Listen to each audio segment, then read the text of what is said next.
حمایت میں بہت بڑی پبلک کا بہت بڑا حصہ جو 3 صوبوں میں ہے، کراچی اگر کہہ لیں، کراچی میں بھی وہ کہ کراچی میں پیپلز پارٹی کی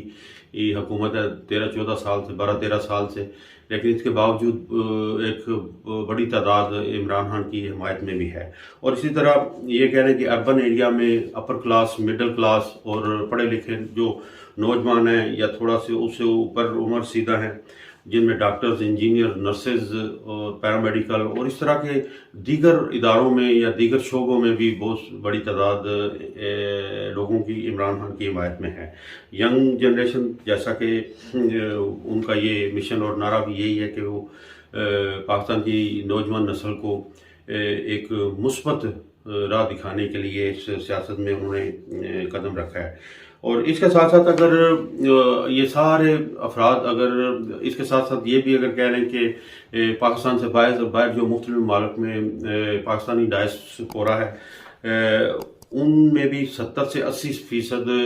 لوگوں کی حمایت عمران خان کے ساتھ ہے اور پاکستان تحریک انصاف کے ساتھ ہے، کیونکہ یہ تمام ڈائسپورا یہ سمجھتا ہے کہ پاکستان میں جو نظام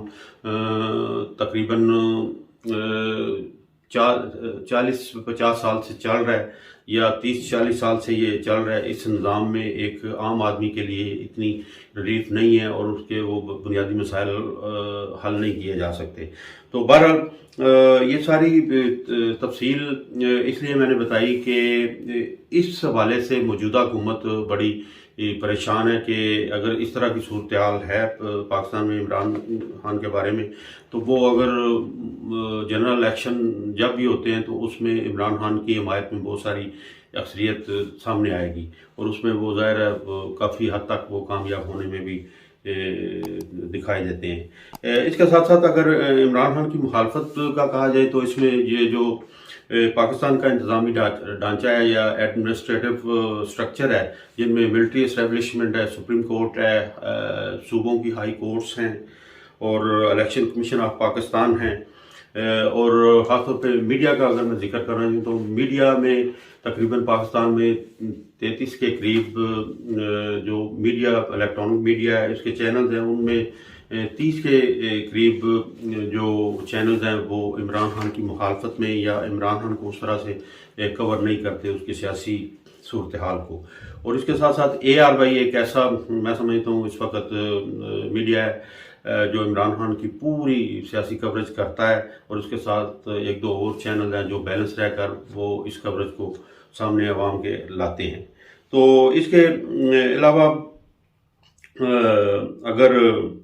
پرنٹ میڈیا کا ذکر کیا جائے تو اس میں بھی ظاہر ہے جتنے بھی الیکٹرانک میڈیا کے ساتھ ریلیٹڈ پرنٹ میڈیا کے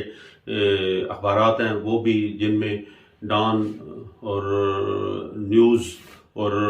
اس کے علاوہ اور کئی ایسے پرنٹ میڈیا ہیں، وہ بھی عمران خان کی سیاسی کوریج میں اس طرح کا رول ادا نہیں کرتے۔ اور اسی طرح سے انٹرنیشنل میڈیا میں اگر یہ کہا جائے تو یہ انٹرنیشنل میڈیا گو کہ اس کی یہ اہم بڑی ذمہ داری ہوتی ہے کہ وہ کسی دنیا کے کسی بھی ملک میں جو سیاسی یا ڈیموکریٹک موومنٹ چل رہی ہوتی ہے اس کو اگر وہ اچھے انداز سے پیش کرے تو اس کا امپیکٹ بہت اچھا اس ملک کے عوام پر پڑتا ہے۔ لیکن بدقسمتی یہ ہے کہ عمران خان کے انٹرنیشنل میڈیا کے حوالے سے مخالفت میں یہ بھی کہہ لیں گے، جن میں اگر میں ذکر کرنا چاہوں new York time, Washington post اور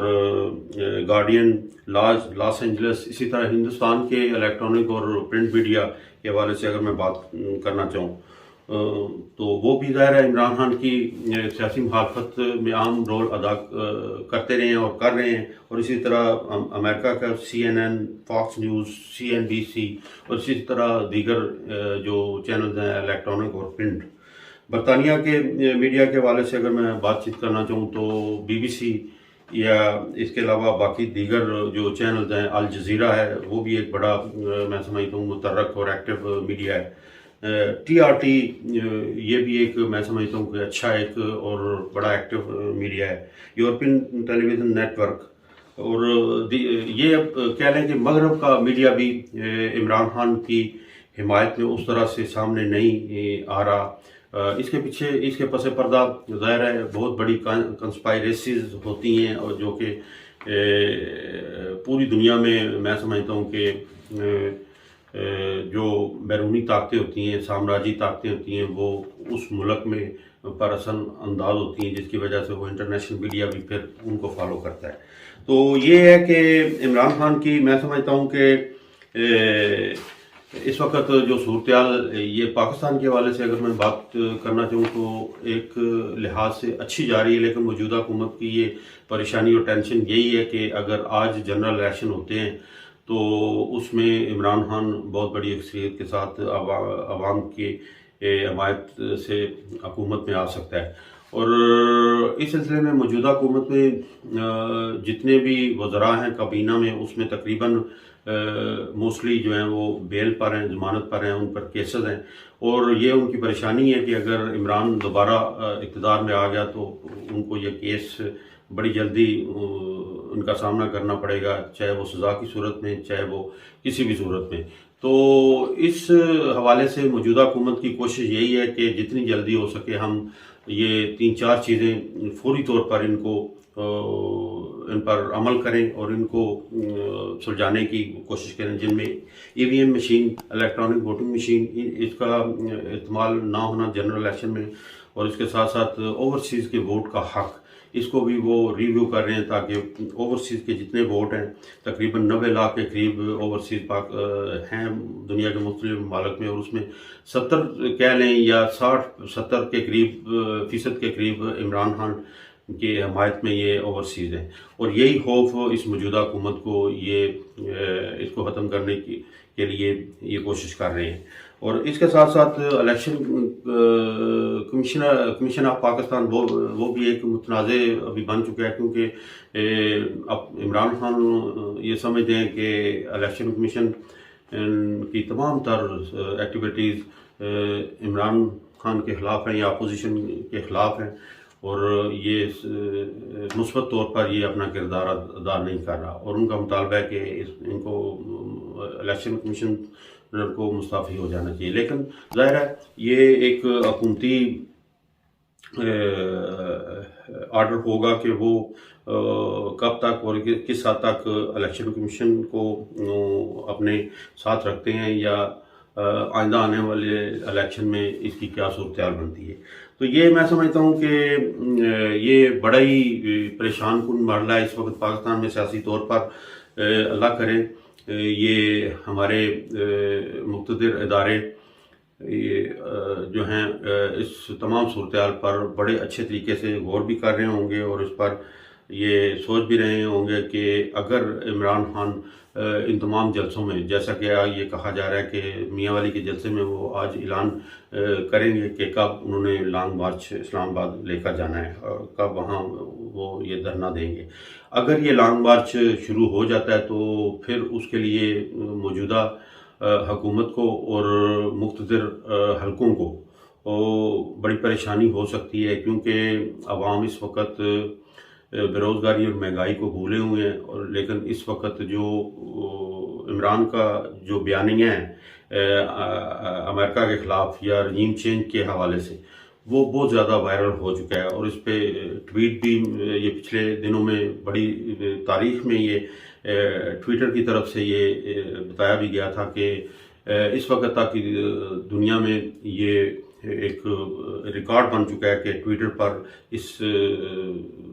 بیانیے یعنی امپورٹڈ حکومت نامنظور کے اس بیانیوں کو بہت زیادہ تقویت ملی ہے. اور اس بیانیے کے طور پر عوام پاکستان میں عمران خان کی حمایت میں کھڑی ہو رہی ہے، اور ان کی کوشش ہے کہ عمران خان دوبارہ اقتدار میں آئیں اور وہ پاکستان کی باغ دوڑ سنبھالیں. تو یہ تھی ساری اب تک کی اپڈیٹس. امید کرتا ہوں کہ اس میں جو باتیں ہوئیں وہ آپ کو مثبت سوچ کے ساتھ سننے کی اللہ تعالیٰ توفیق بھی دے، اور جو بات کوئی ناگوار گزرے اس کے لیے میں معذرت خواہ ہوں. تو اب تک کے لیے اتنا ہی. ہمیشہ کے لیے پاکستان زندہ باد اور ڈنمارک پائندہ باد.